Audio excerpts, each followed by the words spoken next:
ياسين والقرآن الحكيم إنك لمن المرسلين على صراط مستقيم تنزيل العزيز الرحيم لتنذر قوما ما أنذر آباؤهم فهم غافلون لقد حق القول على أكثرهم فهم لا يؤمنون إنا جعلنا في أعناقهم أغلالا فهي إلى الأذقان فهم مقمحون وجعلنا من بين أيديهم سدا ومن خلفهم سدا فأغشيناهم فهم لا يبصرون وسواء عليهم أأنذرتهم أم لم تنذرهم لا يؤمنون إنما تنذر من اتبع الذكر وخشي الرحمن بالغيب وبشره بمغفرة وأجر كريم إنا نحن نحيي الموتى ونكتب ما قدموا وآثارهم وكل شيء أحصيناه في إمام مبين واضرب لهم مثلا أصحاب القرية إذ جاءها المرسلون إذ أرسلنا إليهم اثنين فكذبوهما فعززنا بثالث فقالوا إنا إليكم مرسلون قالوا ما أنتم إلا بشر مثلنا وما أنزل الرحمن من شيء إن أنتم إلا تكذبون قالوا ربنا يعلم إنا إليكم لمرسلون وما علينا إلا البلاغ المبين قالوا إنا تطيرنا بكم لئن لم تنتهوا لنرجمنكم وليمسنكم منا عذاب أليم قالوا طائركم معكم أئن ذكرتم بل أنتم قوم مسرفون وجاء من أقصى المدينة رجل يسعى قال يا قوم اتبعوا المرسلين اتبعوا من لا يسألكم أجرا وهم مهتدون وما لي لا أعبد الذي فطرني وإليه ترجعون أأتخذ من دونه آلهة إن يردني الرحمن بضر لا تغن عني شفاعتهم شيئا ولا ينقذون إني إذا لفي ضلال مبين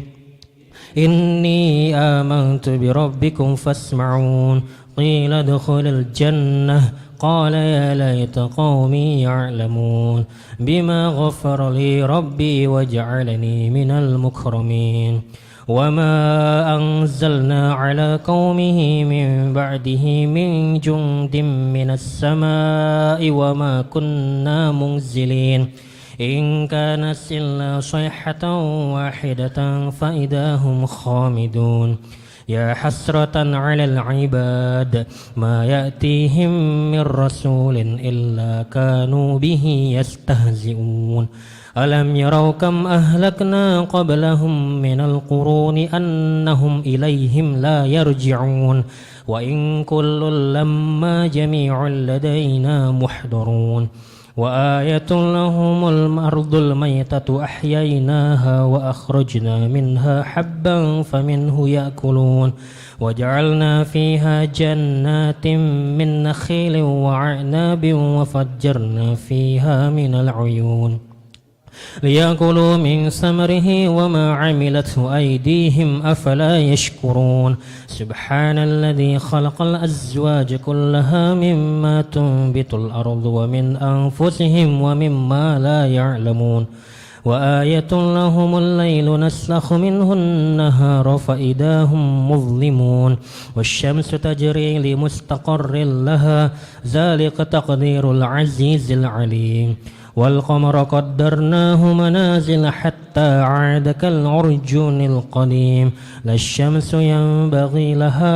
أن تدرك القمر ولا الليل السابق النهار وكل في فلك يسبحون وآية لهم أنا حملنا ذريتهم في الفلك المشحون وخلقنا لهم من مثله ما يركبون وإن نشأ نغرقهم فلا صريخ لهم ولا هم ينقذون إلا رحمة منا ومتاعا إلى حين وإذا قيل لهم اتقوا ما بين أيديكم وما خلفكم لعلكم ترحمون وما تأتيهم من آية من آيات ربهم إلا كانوا عنها معرضين وإذا قيل لهم أنفقوا مما رزقكم الله قال الذين كفروا للذين آمنوا أنطعم من لو يشاء الله أطعمه إن أنتم إلا في ضلال مبين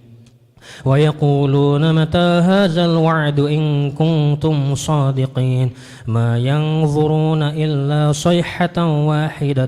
تأخذهم وهم يخصمون فلا يستطيعون توصية ولا إلى